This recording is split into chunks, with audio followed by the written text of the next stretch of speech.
I never imagined that my daughter-in-law would have the nerve to slap me, not in private, not in anger, but in front of 200 guests at her own wedding to my son. Her hand landed across my face with such force that the sound cut through the music, the laughter, and the clinking of champagne glasses. The entire crowd went dead silent, forks frozen in midair, conversation stopping mid-sentence. She stood there with her perfectly manicured hand still halfway raised, breathing heavily, her face twisted in disgust, as if I were some stain on her wedding day. And my son, my only child, the boy I raised alone after his father passed away. He just stood there. Not a word, not a move. His eyes dropped to the floor. No defense, no outrage, just shame. Or maybe something worse, agreement. Hold. On a moment before we move forward, let us know where in the world you're watching from. And if you're loving these stories, don't forget to hit subscribe. Tomorrow's episode is going to be absolutely mind-blowing. I stood frozen, humiliated, not just by the slap, but by the silence that followed. No one rushed to intervene. No one even whispered. My heart pounded so loud it felt like the only sound left in the room. But what no one in that room knew, not the guests, not my son, and certainly not her, was that the slap she gave me was nothing compared to the slap life was about to give her. Because while she thought she was discarding me like some unwanted relic of the past, she had no idea what I was about to do next. It started hours earlier as I walked into the venue. I had tried, truly tried, to keep the peace. Despite months of feeling increasingly pushed aside in the planning of this wedding, being ignored when decisions were made about the guest list, the menu, the flowers, the family seating chart, I still showed up with a genuine smile, a gift in hand, and hope that maybe, just maybe, today would be a turning point. The tension had been building for years. Since the day my son introduced her to me, I knew she didn't like me. She wore her disdain like perfume, subtle but always present. At first, I convinced myself it was just nerves, a new daughter-in-law trying to find her place in a family. But it grew over time. Little comments disguised as jokes, invitations that conveniently never arrived, whispered conversations that stopped when I walked into the room. But nothing compared to what was about to happen. During the ceremony, everything seemed normal. I sat in the front row, trying to ignore the fact that I was the only parent without a single mention in the efficient speech about family and love. Her parents were thanked, her siblings, her grandparents, but not me. I bit my lip, held my hands tight, and told myself it wasn't about me. The reception was, when things turned ugly, it started small.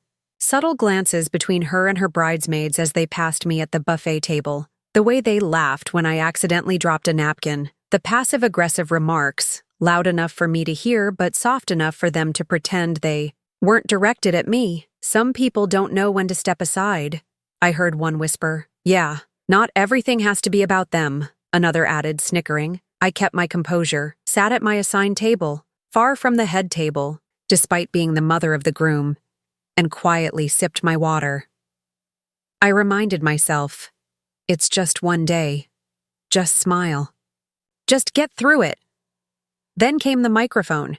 She grabbed it midway through the reception, tapping it with her long acrylic nails. Can I have everyone's attention?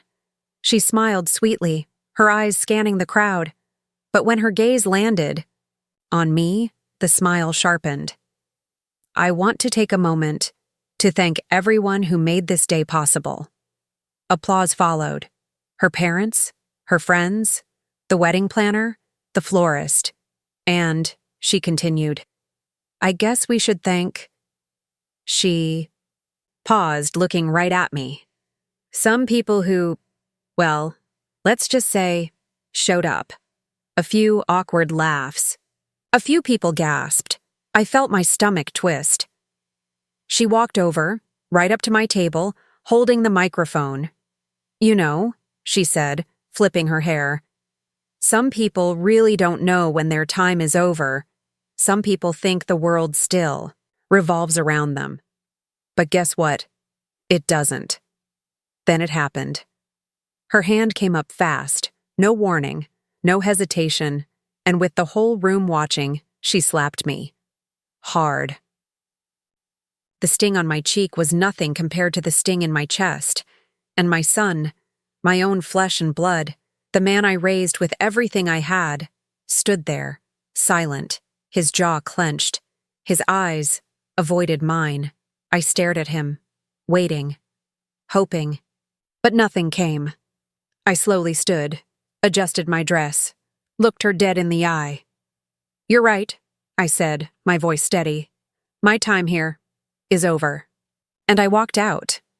I could feel the heat of everyone's stares burning into my back as I made my way through the ballroom, past the tables, past the waitstaff frozen mid-service, past the shocked gasps and murmurs starting to swell behind me. But what none of them knew was that as I crossed that threshold out of the wedding hall, I wasn't walking away defeated. I was walking away planning, because what neither of them knew, my son or his bride, was that the house they lived in, the one they boasted about as their dream home, wasn't theirs. It was still in my name, the very roof over their heads, the very venue where this wedding was being held. It was mine, and they were about to find out what happens when you slap the wrong woman. I don't even remember how I made it home that night. The drive itself was a blur. My hands trembled the entire time, but not from sadness, not yet. It was the kind of tremor that comes from shock, from humiliation, from the deep, heavy realization that the people you love, most are sometimes the ones holding the knife. When I pulled into my driveway, the porch light was still on. The same porch light that had welcomed my son home from school, from dates, from college visits. The same house where I raised him, where I sacrificed years of my life to make sure he had every opportunity in the world. I sat there for a while, staring at the front door, unable to move. My cheek still stung from the slap, but the pain was deeper than that. It wasn't the physical hurt. It was the betrayal. The look in my son's eyes when he chose her, when he didn't say a single word to stop her, when he let me walk out of that wedding alone, like I was some stranger crashing the party. I finally forced myself out of the car, climbed the steps, and unlocked the door. The moment I stepped inside, the familiar smell of lavender and old wood hit me. It should have been comforting, but tonight, it just felt hollow. I left my shoes by the door, walked straight to the kitchen, and poured myself a glass of water. My hands shook so badly, I spilled half of it onto the counter. I didn't cry. Not yet. Instead, I sat down at the kitchen table, the same table where I'd helped my son with homework, where we'd shared birthdays and holidays, and I stared at nothing, completely empty. I kept replaying it. Her voice, her words, that slap, and most of all, his silence. How did it get this bad? How did I become someone they could humiliate like that? Where did I go wrong? I didn't sleep that night. I sat there at that table, staring at the wall, running through every memory, every sacrifice, every single time I chose him over myself. When the sun finally started creeping through the windows, I was still sitting there, exhausted, hollow, but something had shifted. There's a kind of grief that breaks you, but there's another kind that hardens you. That morning, I felt it. The sadness was there, yes, but underneath it, something else was brewing, something sharper, something quieter, something I hadn't felt in a long time. Resolve. I stood up. I poured the now warm water into the sink, and I walked to the hallway closet. Inside, there was an old metal box, covered in dust. I hadn't opened it in years. It contained every important document I'd ever kept. Property deeds, birth certificates, insurance policies, bank statements, everything. I dragged it to the kitchen, set it on the table, and opened it. And there it was. The title deed to the house my son and his wife lived in, signed, sealed, notarized, in my name, all this time. They thought it was theirs.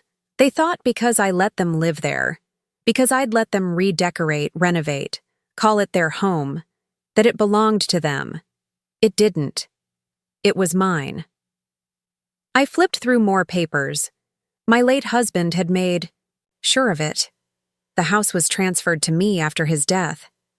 And I never changed that. I never saw the need. My son was my only child. I assumed one day it would naturally pass to him anyway. Why rush? But now, that assumption felt like the biggest mistake of my life. I pulled out another envelope, the contract for the wedding venue. My hands trembled as I read it. Signed, by me. I had paid for half the venue rental as a gift to them, and the rest had been financed under my name, my credit, my money, my signature. I let out a dry laugh, not because it was funny, but because of the absurdity, the irony. She slapped me in a venue that technically wasn't even hers. A venue I had paid for, and she had the nerve, the absolute audacity, to treat me like an outsider in front of everyone. I sat back in the chair, staring at the pile of papers, and then, for the first time since I walked out of that wedding, I smiled. Not a big smile, not a happy one, but the kind of smile that comes when you realize you're not powerless. They thought they could humiliate me. They thought they could erase me, push me aside like I was nothing, like I was disposable. But they forgot something. I built everything they have, the house, the life, the foundation.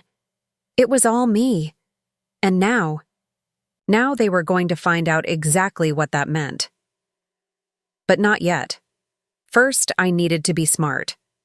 I grabbed my phone and called my lawyer, an old friend, someone I hadn't spoken to in years but trusted deeply.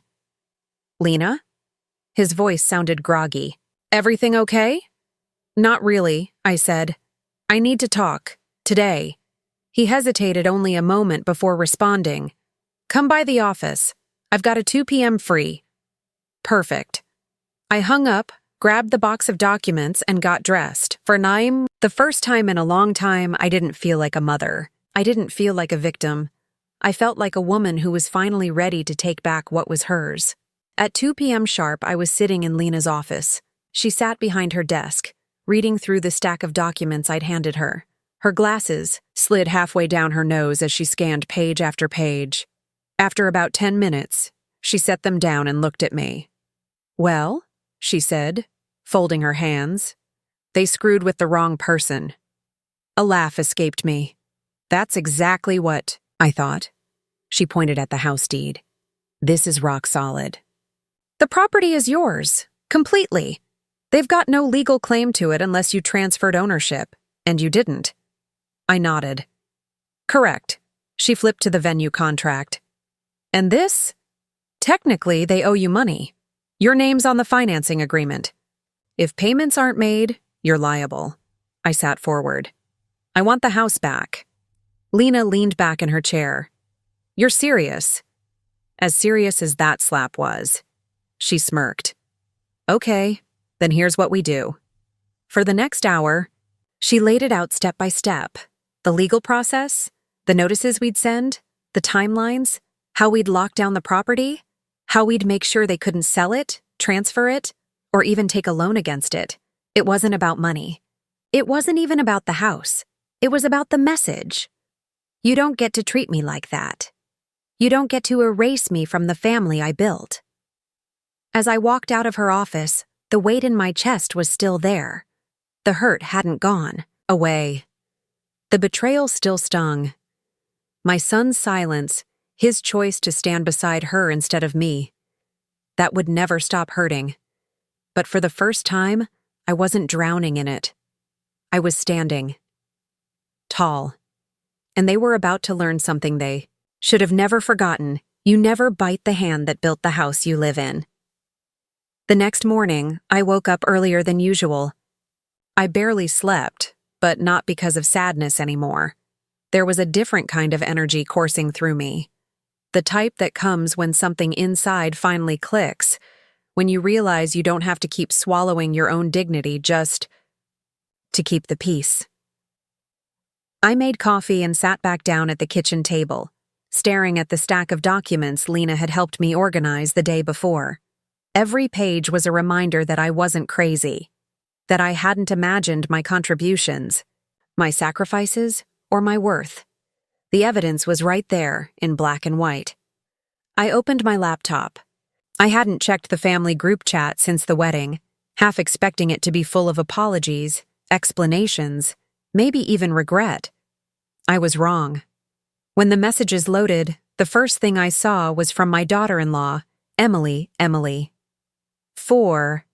Everyone asking about the incident, let me just say, some people don't know when they're no longer relevant. Then came a follow-up from my son, David, let's not make this bigger than it was. The day was about us, not anyone else. My heart sank, not because I was surprised, but because I still, stupidly, held on to a shred of hope that maybe David would come to his senses, that he'd realize how humiliating that moment was, how hurtful, how permanent. But there it was, written in plain text. The betrayal wasn't an accident, it was a choice, and they were doubling down. I closed the chat, blocked both their numbers. I didn't want to read another word.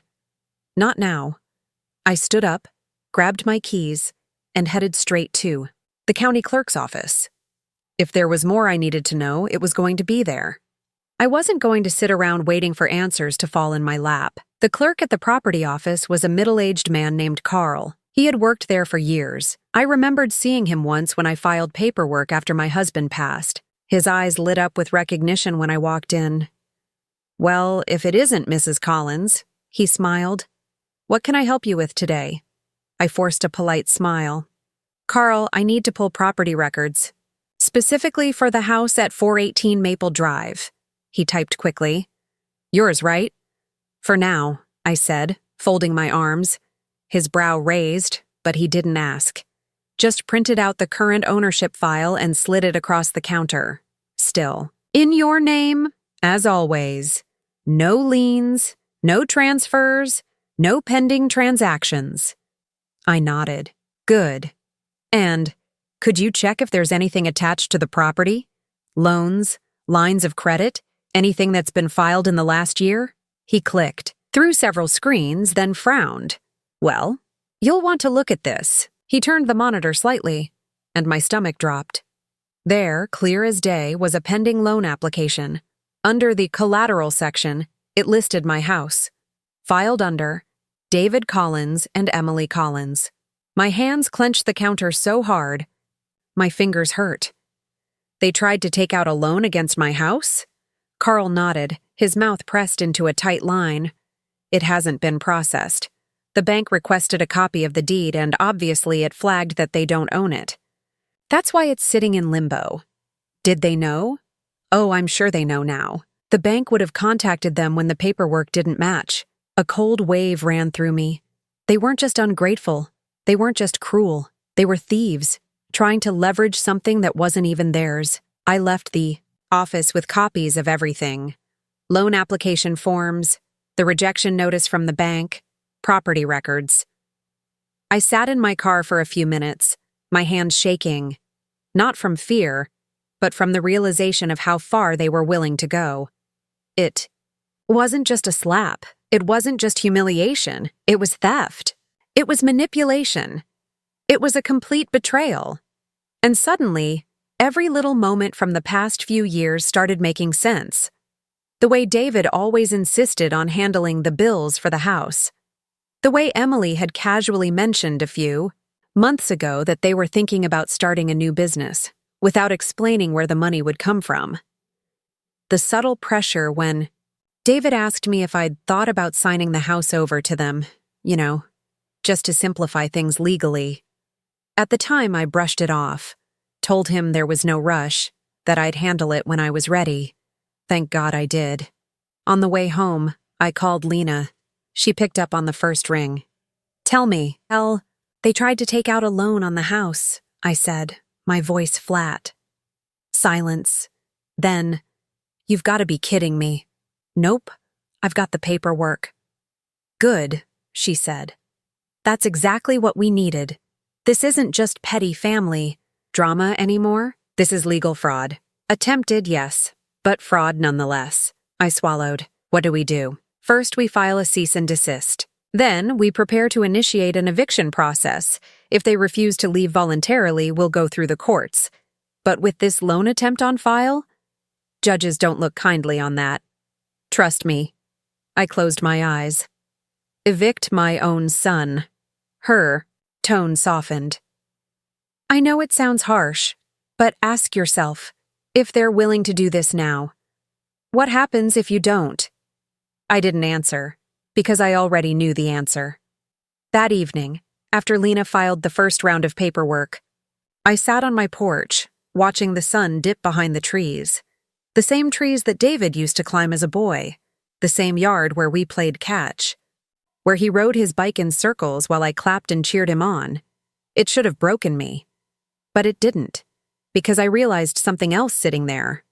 I had already lost him. Not today. Not at the wedding. Not with the slap. I lost him the day he decided that what I had was his. The day he stopped seeing me as his mother. And started seeing me as an obstacle. And if that's who he was now, if that's who she turned him into, or worse, who he always was, then maybe it was time I stopped pretending this was a family. Maybe it was just a business transaction, and in business, you protect your assets. The next morning, Lena called. The papers were served. I gripped my phone. Did they? Oh, they got them, she confirmed. And let's just say, it didn't go quietly. A bitter smile crept across my face. Good, because this was just the beginning. By the time the papers were officially served, I had prepared myself for the storm that was about to come. What I didn't expect was how fast it hit. It started with a text from David. Not a call. A text. David. What the hell is this? Are you serious? Right now? I didn't reply. 15 minutes later, the calls started. First from David, then from Emily, then back to David. Each one I let ring until it went to voicemail. The voicemails were exactly what you'd expect. At first, shock. Mom, I don't understand what you're doing. This has to be a mistake. Call me. Then anger. Are you losing your mind? How dare you do this to us?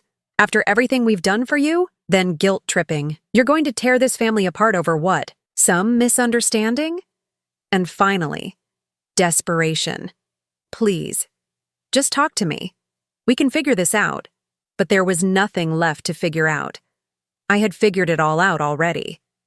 By the afternoon, I could see their car parked at the curb in front of my house. I stayed inside, watching from behind the blinds like I was witnessing strangers. Emily was pacing back and forth on the sidewalk, phone pressed to her ear, gesturing wildly. David just sat in the driver's seat staring straight ahead. I half expected them to come banging on the door, but they didn't. Cowards. Instead, another text came through. David, this is how you treat your family? Family.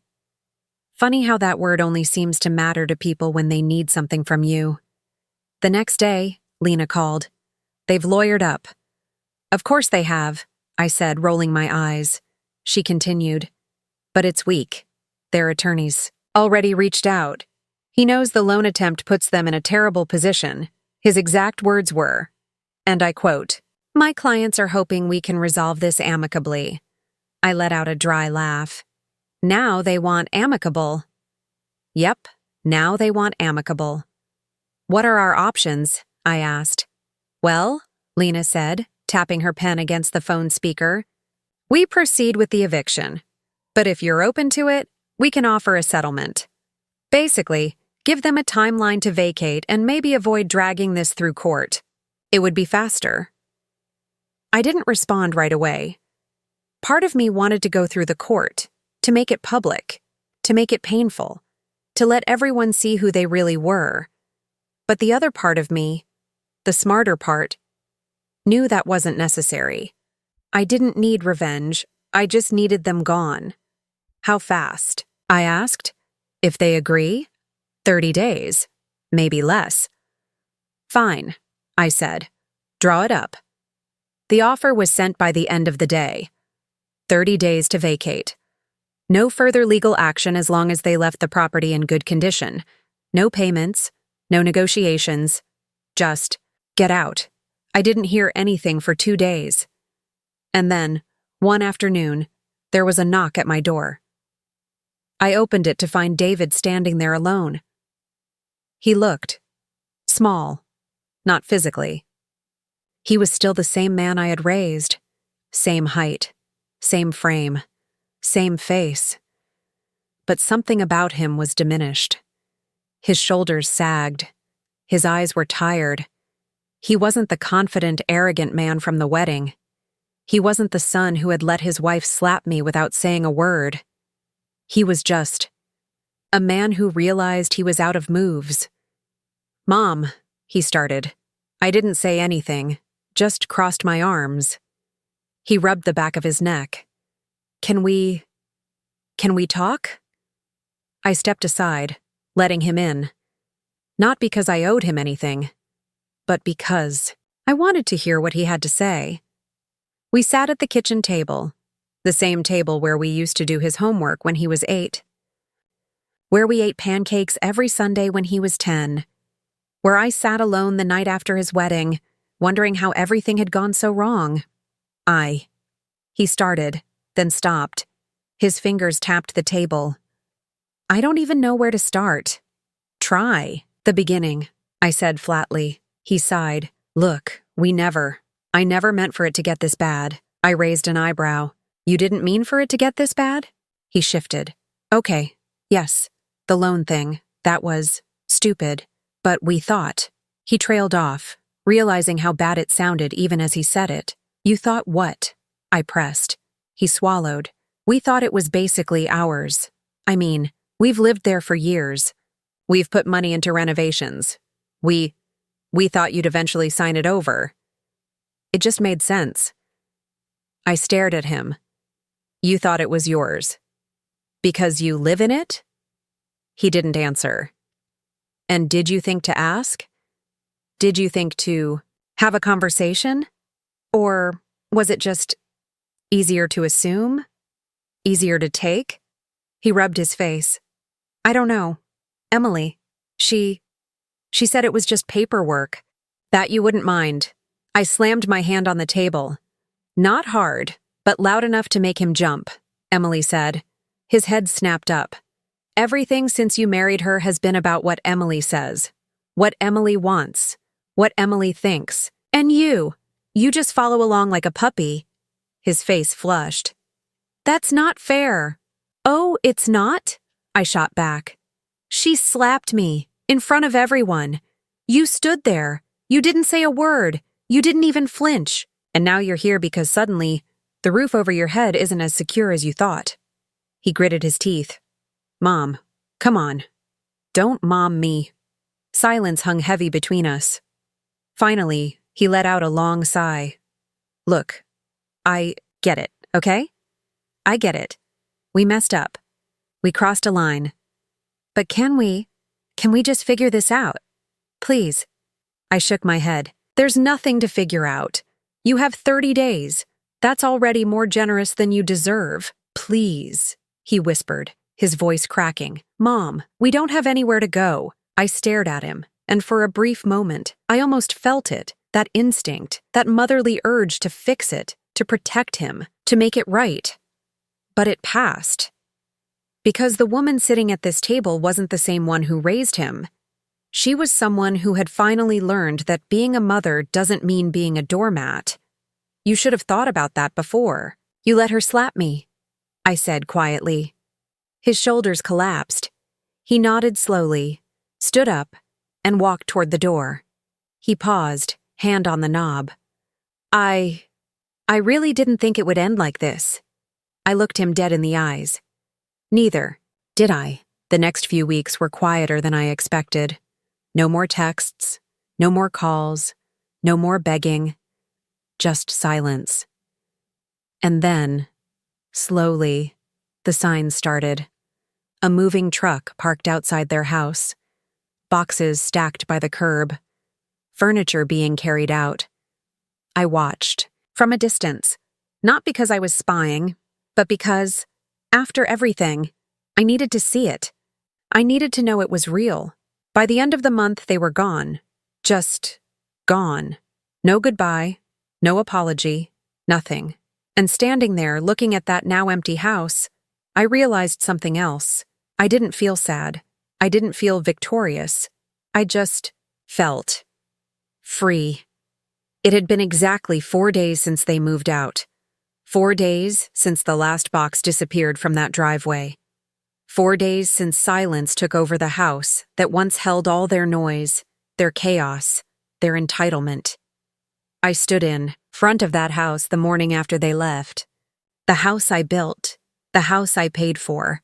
For years, I thought of it as theirs, an act of love, a gesture of support. Now, looking at it with fresh eyes, it felt different.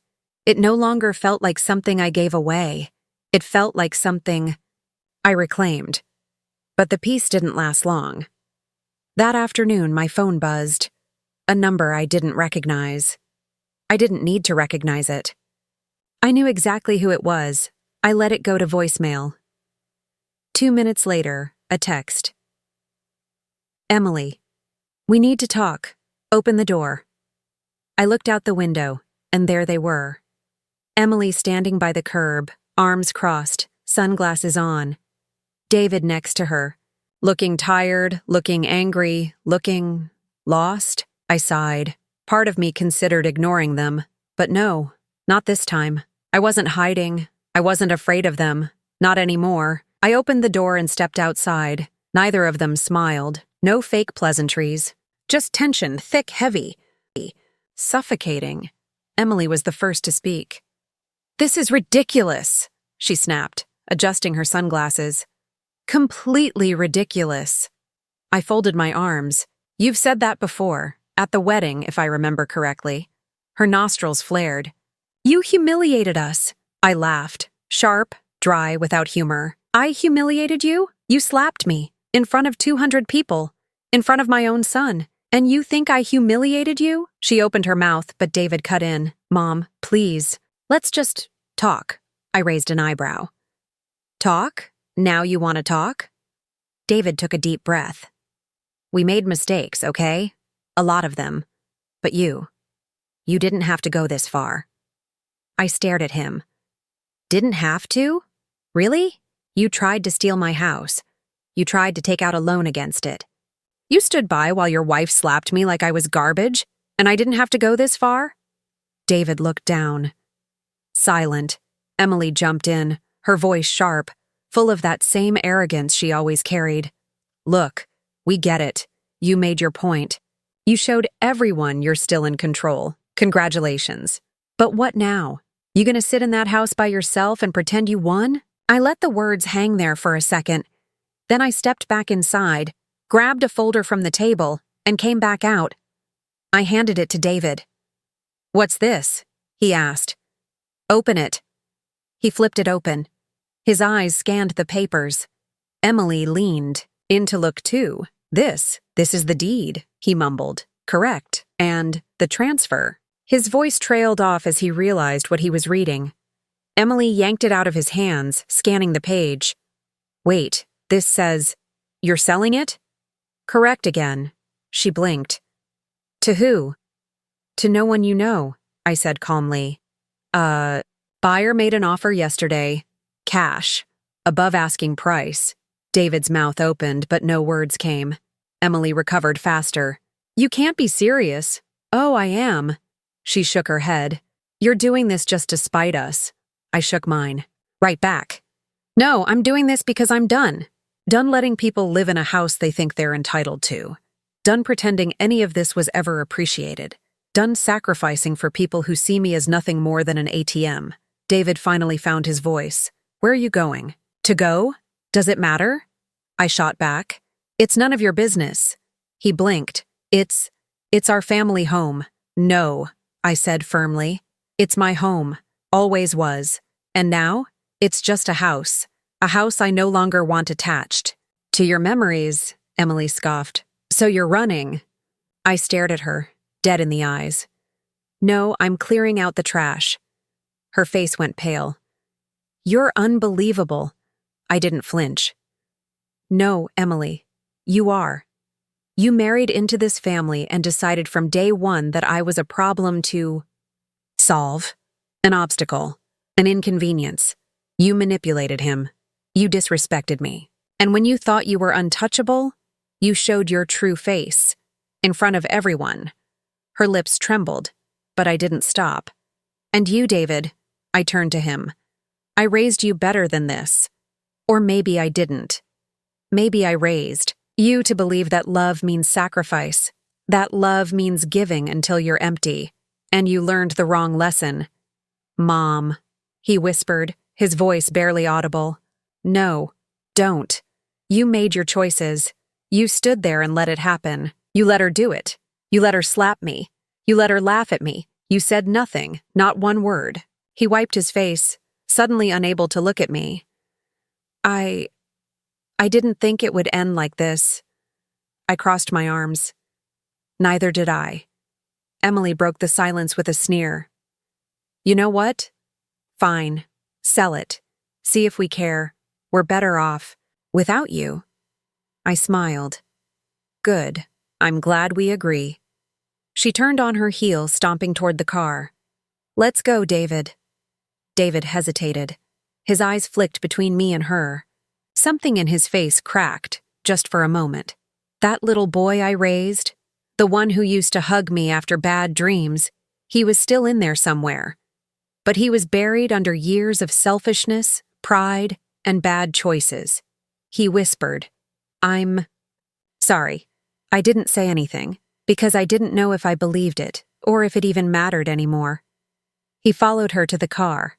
They got in. The engine roared. The tires screeched as they pulled away, and I stood there, on the porch, watching, silent, still, and free. The house sold in less than 2 weeks. Full cash offer. No contingencies. No negotiations. The real estate agent couldn't believe how fast it went. But I could. That house had good bones. It was in a good neighborhood. And now it was clean. Clean of the mess, clean of the memories that had soured. The day I signed the final papers, I didn't feel sadness. I didn't feel regret. I felt something else. Something I hadn't felt in years. Relief. I was done. Done with the wait. Done with the pretending. Done with them. I packed up the last box from my own home, the place where I lived after giving them theirs for so long, and I didn't even bother to label the boxes. I didn't care what was in them anymore. The things didn't matter. None of it did. It was never about the furniture or the dishes or the photographs on the wall. It was about the space they took up in my life, in my mind, in my heart. And now that space was mine again.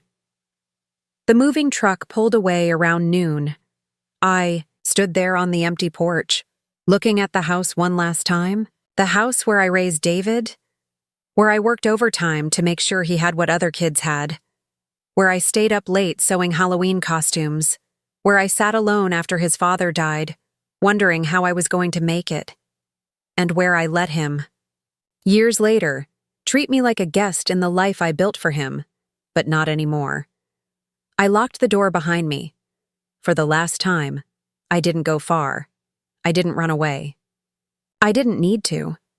I bought a small house about 30 minutes outside the city. Quiet, peaceful. A little place with a front porch and a garden that had been left to die by the previous owners. When I toured it, the real estate agent apologized for the state of the yard. I just smiled and said, "It's perfect," because it was. It was mine, and it had no memories attached to it. No ghosts, no echoes of slammed doors or bitter conversations or forced smiles. Just a house, a fresh start. The first few nights felt strange. Not lonely, just quiet. For the first time in decades, there was no one to cook for unless I wanted to. No one to check in with. No one whose needs came before mine. I woke up when I wanted. I ate what I wanted. I went for walks without explaining to anyone where I was going or when. I'd be back, and slowly, I started remembering what it felt like to exist as my own person, not someone's mother, not someone's mother-in-law, not someone's backup plan, just me. About a week after I moved in, I got a call from an unknown number. I almost didn't answer, but curiosity got the better of me. It was David. His voice was quiet, tired, defeated. "Mom?" he started, but there was no confidence behind it. No edge. Just emptiness. I didn't say anything. I just wanted to say, "I know you probably don't want to hear from me, I get it, I really do." Silence. I wanted to tell you that Emily and I were separated. I blinked, but I didn't respond. I just waited. She left, packed her stuff, and left. Said she's done. That this isn't what she signed up for. Another long silence. I guess I didn't realize how bad things had gotten. Until now. My fingers tightened around the phone. I know I messed up, I know.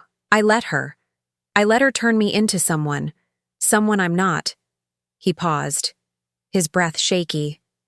"I'm sorry, Mom, for everything." I closed my eyes, because for a second, a small, foolish second, I felt it, that old instinct, that urge to fix it, to forgive, to make it better, but I didn't, not this time, because it wasn't about punishment, it was about boundaries, it was about respecting myself in a way I hadn't for years. I finally spoke. "I appreciate the apology, David." He exhaled, like he'd been holding his breath. "But an apology," I continued, "doesn't erase what happened. It doesn't undo what you did, or what you allowed." "I know," he whispered. "And I'm not interested in going back to how things were. I get that. We can. Maybe. Talk again. One day. But not now. Not today." "Okay," he said softly. I understand." Silence hung for a moment longer. Then he added, "I hope you're okay. I hope you're happy." For the first time in a long time, I told the truth. I am. I hung up the phone, and I didn't cry. I didn't fall apart. I didn't feel guilt. I felt peace. A few weeks later, I sat on my new front porch. I had started cleaning up the garden, pulled weeds, dug out dead roots, planted new flowers. It was the kind of work that hurt your back but cleared your mind. As I sat there sipping coffee, watching the sunset, something occurred to me. They thought I needed them. They thought I was some helpless old woman who'd cling to whatever scraps of affection they tossed my way. They thought I was desperate, that I was scared to be alone, that I was powerless without them. They were wrong. I was never powerless. I just forgot I had the power to walk away, to say no, to choose myself.